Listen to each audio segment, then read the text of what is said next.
nyo ho ba? Ito, para lang ho sa kaalaman ninyo mga kababayan. Alam nyo ba si Ontiveros meron pa siyang kaso? Na tanim witness? Google nyo! Hindi ako, Google nyo ho. Makikita nyo yan. May kaso pa ho yan sa tanim witness ng tungkol dun sa Parmali. Alam mo, ang problema kasi dito kay Ontiveros, alam nyo ito sinipa rin ito sa CPP, NPA, NDF. Alam nyo ba yon?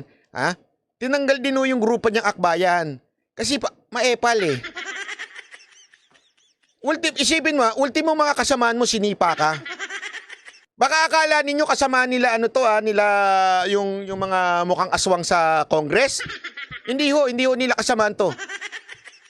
Yung mga CPP, NPA, NDF sa Congress, hindi ho nila kasamaan to. Sinipa ho ito doon.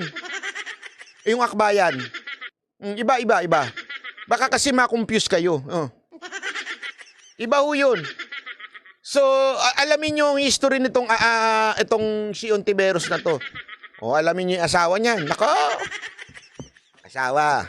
Ay, Ontiveros.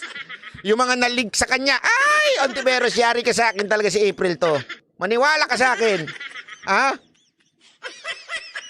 Pero kinakabahan tayo dyan. Baka mamaya, unang pilot episode pa lang, baka madimanda na kagad tayo. Sabihin na kagad, bakit yan si mga banateros na yan, kinuha sa SMNI? Kasi yung si Ontiveros, pakialamero yan eh. Gusto niya, pati yung sarili niyang patakaran sa tights, yun ang i-implement ni Kibuloy. Sa church niya. Yun ang totoo. Gusto niya, yung sarili niyang patakaran, yung sarili niyang rules. Sabi ko nga sa kanila di magtayo ka na lang ng Church of Ontiveros.